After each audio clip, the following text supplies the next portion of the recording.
যুবতী নারী কি বলতেছি, পয়গম্বর গো, আমি ওই রকম কন্যা নয়, একা একা যাব, ছাড়াতে একা একা যাব এমন কন্যা নয়। যদি আমারে ছাড়তে চান, আমার সঙ্গে যত আমার বান্ধবীরা আছে সবাইকে আমাদেরকে মুক্ত করে দিতে হবে, অথবা আমাদেরকে দাসী হিসেবে ব্যবহার করেন। ছাড়লে সবাইকে ছাড়েন, না হলে একা একা যাবেন। ধৈর্যের সাথে কি আছে বলেন? শান্তি আছে। যেখানে ধৈর্য রাখবেন সেখানে শান্তি পাবেন। সরকারে দেওয়া নবী, আপনার আমার নবী মুহাম্মদুর রাসূলুল্লাহ সাল্লাল্লাহু আলাইহি ওয়াসাল্লাম বলেন, সিলমান কাতা'a ওয়া'ফু আম্মান যালামা ওয়াহসিন ইলা মান আসাআ ইলাইক। সম্পর্ক কেউ যদি ভাঙতে চায় তুমি জোড়া লাগাও। ওয়া'ফু আম্মান যালামা, যদি কেউ তোমার উপরে জুলুম করে তারে ক্ষমা করে দাও। ওয়াহসিন ইলা মান আসাআ ইলাইক, তোমার সাথে যে খারাপ ব্যবহার করে তার সঙ্গে সুন্দর ব্যবহার করো।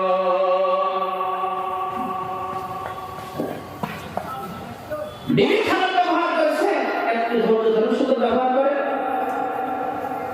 বন্ধু করেছে, একটু ধৈর্য ধরে সুন্দর সুফল আপনার জন্য অপেক্ষা করতেছে। কথা বলেন ঠিক কিনা? আল্লাহ তাআলার জন্যই বলেন, ইয়া আইয়ুহাল্লাযীনা আমানুসবিরু ওয়াসাবিরু ওয়ারাবিতু ওয়াত্তাকুল্লাহ। ইয়া আইয়ুহাল্লাযীনা আমানুসবিরু ওয়াসাবিরু ওয়ারাবিতু ওয়াত্তাকুল্লাহ লাআল্লাকুম তুফলিহুন। ঈমানদার, তুমি ইবাদতের ক্ষেত্রে ধৈর্য ধারণ করো। আস-সাবরু আলা তাআত, আস-সাবরু আলাল মাসিয়াত, গুনাহের দায়ে ধৈর্য ধারণ করো। আস-সাবরু আলাল মুসিবাত, যেখানে মুসিবত সেখানে ধৈর্য ধারণ করো। তোমার জন্যই সফল কাম, তোমার জন্যই সফল কাম। এজন্য প্রতিটা বাবা যখন বাবা মাকে বলতেছি, যখন সন্তানকে বিবাহ দিলেন, ছেলেকে বিবাহ দিলেন, ধৈর্যশীল একটা মেয়েকে আপনার পুত্রবধূ বানানোর জন্য চয়েস করেন। বললেন, হুজুর কেমনে চয়েস করবো? সেটা এখন আমাদের কাছে আসেই নাই, কেমনে করবো? আপনার করার জন্য সহজ হলো, প্রতিবেশীর কাছ থেকে খবর নেন। যেই মেয়েটাকে আপনার ঘরের বধূ হিসেবে বানাইতে চান, তার মা প্রতিবেশীর সঙ্গে কেমন ব্যবহার করে, তার মা তার বাবার সঙ্গে কেমন ব্যবহার করে, তার বাবা প্রতিবেশীর সঙ্গে কেমন ব্যবহার করে, আর বাবা তার বিবির সঙ্গে তার মার সঙ্গে কেমন ব্যবহার করে, এটা যদি আপনি দেখতে পারেন, ওখান থেকে বুঝতে পারবেন মেয়েটাও কেমন হবে। কথা বলেন ঠিক কিনা? প্রতিটা মা বাবাকে বলবো, আপনার মেয়েকে বিবাহ দিলেন, ধৈর্যশীল একটা সন্তান জামাই চয়েস করেন। কেমনে চয়েস করবেন? ওই একই কথা, তার বাবা মার কেমন মিল মহব্বত, প্রতিবেশীর সঙ্গে কেমন মহব্বত আপনি খেয়াল করেন। কারণ বাবা যেমন হয় সন্তান তেমন হয়, মা যেমন হয় সন্তান তেমন হয়। কথা বলেন ঠিক কিনা?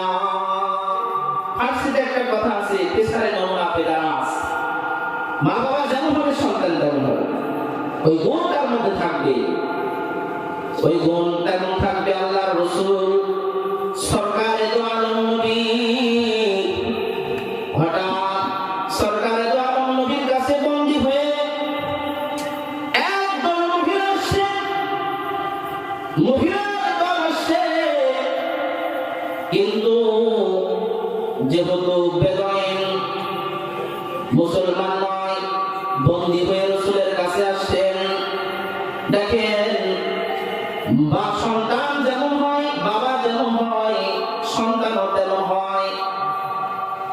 রাসূল একটা মহিলাকে, যুবতী নারীকে দেখলেন, তার জামা কাপড়গুলো ছোট ছোট জামা কাপড়, লজ্জাস্থানগুলো দেখা যায়, পর্দা নাই, পশিদা নাই।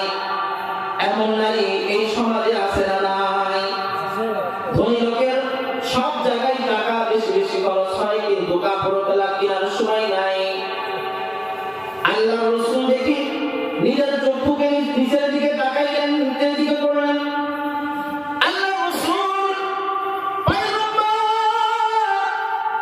নিজের শরীরের সঙ্গে লেগে থাকা চাদরটা খুলে সাহাবায়ে কেরাম রাদিয়াল্লাহু আনহুকে বললেন, এই যে চাদর, রাসূলের চাদর সাধারণ কোনো চাদর নয়। যে চাদরের ছোঁয়া লেগেছে রাসূলের জিসমে আতহারের সঙ্গে, রাসূলের দেহের সঙ্গে, এটা বড় বরকতি চাদর। যেই চাদরের মধ্যে আছে রাসূলের শরীরের ঘাম, সাধারণ কোনো চাদর নয়, বরকতি চাদর। যার সাথেই রাখবে সে জান্নাতে চলে যাবে, যার সঙ্গে রাখবে সে উজ্জ্বল হয়ে যাবে। সাহাবায়ে কেরাম মনে মনে ঈর্ষা জাগলো, আর একটা বেদুইন মহিলাকে দেওয়ার জন্য আল্লাহর নবী রাসূল সাল্লাল্লাহু আলাইহি ওয়াসাল্লাম চাদরটা খুলে দিয়ে বলতেছেন, ওই নারীকে পরায় দাও, তার শরীরে হেজাব পরায় দাও, বোরকার মতো করে দাও। রাসূল সাল্লাল্লাহু আলাইহি ওয়াসাল্লাম বললে পরে সাহাবীরা তো না মেনে পারে না। রাসূলের কথা কি অমান্য করতে পারে? রাসূলের কথা শুনে তাকে পরায় দেওয়া হলো। অথচ দেখেন সাহাবীরা বললেন, ইয়া রাসূলুল্লাহ, সে তো একটা বেদুইন, আপনার বরকতি চাদর তার শরীরে যাবে। আল্লাহ রাসূল কি বললেন, আমাদের এই আশেপাশে অনেক হিন্দু মা বোন আছেন, আপনাদের কানেও এই কথা যাচ্ছে। আমাদের রাসূল একজন বেদুইনের সঙ্গে, যারা ইসলাম ধর্মের অবলম্বী হয়, তার সঙ্গেও আল্লাহ রাসূল কি বলতেছেন? আল্লাহ রাসূল বলেন, সে ইসলামের মধ্যে না হোক, সে তো একটা নারী, সে তো একটা বোন, সে তো একটা মা, তার ইজ্জতের বড় দাম, চাদর দিয়া ঢেকে দাও। সাহাবায়ে কেরাম দিলেন, ঢেকে দিলেন। মহিলা, ওই মহিলা আস্তে আস্তে আল্লাহর রাসূলের কাছে এগিয়ে আসলেন, এসে বলতেছেন, ওগো সরকারে দো আলম, ওগো সরকারে দো আলম, আপনি কি আমাকে চিনেন? আপনি তো আমাকে চাদর দিলেন, আমি কিন্তু হাতেম তাই দানবীর দানশীল হাতেম তাইয়ের কন্যা। হাতেম তাইয়ের নাম শুনেন না? হাতেম তাইয়ের কন্যা। আমি তো বন্দী হয়ে আপনাদের কাছে এসেছি। আল্লাহর রাসূল যখন পরিচয় পেয়েছেন বাবা, আল্লাহর রাসূল বললেন, শোনো, তোমার বাবাকে এমন কে আছে যে আরব ভূমিতে ছিল না? তোমার বাবা পর্দাশীল ছিল, সবাই তারে চিনে।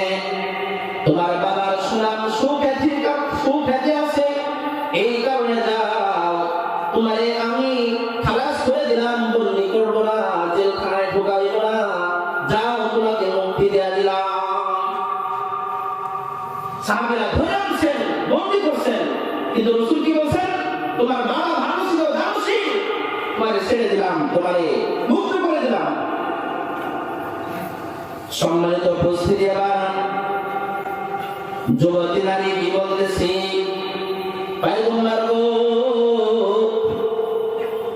আমি ওই রকম কন্যা নয়, একা একা যাব, ছাড়াতে একা একা যাব, এমন কন্যা নয়। যদি আমারে ছাড়তে চান, আমার সঙ্গে যত আমার বান্ধবীরা আছে সবাইকে আমাদেরকে মুক্ত করে দিতে হবে, অথবা আমাদেরকে আমাদেরকে দায়দাসী হিসেবে ব্যবহার করেন। ছাড়লে সবাইকে ছাড়েন, না হলে একা একা যাবেন। আল্লাহর নবী তখন বললেন, হ্যাঁ বুঝেছি, তোমার বাবাও যেমন দানশীল, তুমিও তোমার বাবার কন্যা, তুমি ওরকম দানশীলা। বাবার গুণ তোমার মধ্যে আছে। একা একা চাইলে তুমি জেলখানা থেকে চলে যাইতে পারতা, কিন্তু তা না, তুমি তাদেরকে সঙ্গে করে নিয়ে যেতে চাও। যাও যাও, তোমাকে তোমার বাবার কারণে তোমাকে মুক্ত করে দিলাম, আর তোমার কারণে তোমার বান্ধবীদেরকে ছেড়ে দিলাম। সুবহানাল্লাহ। এবার মহিলা যায় না, রাসূলের কাছে এসে বলছেন, ওগো সরকার, আমরা এই তো দুনিয়াতে খালাস পাইলাম, দুনিয়াতে মুক্তি পাইলাম, দুনিয়ার মুক্তি শুধু একা একা নিয়ে যাব না। ওগো রাসূল, আপনার কাছে তো আখিরাতের মুক্তির ব্যবস্থা আপনার কাছে আছে। আখিরাতের মুক্তির ব্যবস্থা আপনি করে দেন, আমাদেরকে কালেমা পড়া মুসলমান বানায় দেন। আল্লাহ রাসূলকে সাক্ষী রেখে বললেন, আশহাদু আল্লা ইলাহা ইল্লাল্লাহ ওয়া আশহাদু আন্না মুহাম্মাদান আবদুহু ওয়া রাসূলুহু। মহিলা কালেমা পড়ে মুসলমান হয়ে বাড়িতে যাবে। আল্লাহ রাসূল বলেন, থামো, তুমি এখন মুমিন, তোমার ইজ্জতের দাম আরো 10 গুণ বেড়ে গেছে, একা একা বাড়িতে যাইতে পারবা না।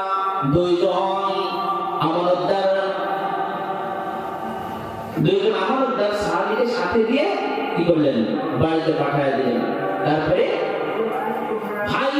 ভাই আগে পলায়ন করছে, তার হাতের পুত্র আদি ইবনে হাতেম ভাইয়ের কাছে গেছে। ভাই শুনে ভাই আবার এসে ভাই সহ কালেমা পড়ে মুসলমান হয়ে গেছে। এজন্য মুহতারাম, যে কথা বলতেছিলাম, সূরা আলে ইমরানের শেষ আয়াত 200 নং আয়াতে ধৈর্য ধারণ করার কথা বলছে।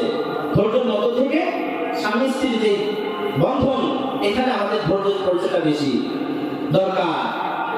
হ্যাঁ, ধৈর্যের পরিচয় দিতে হবে, যেন তালাক বন্ধ করতে হবে। এত ডিভোর্স, এত তালাক সহ্য করা যায় না। 2টা ছেলে 3টা ছেলে, এবার তালাক দেওয়ার পরে নিশ্চিত আপনি দেখতেছেন, তালাক দেওয়ার পরে আপনাকে তো আবার কি করবে, আপনি তো আফসোস করবেন, 2টা ছেলে আছে হালাল করে দিন।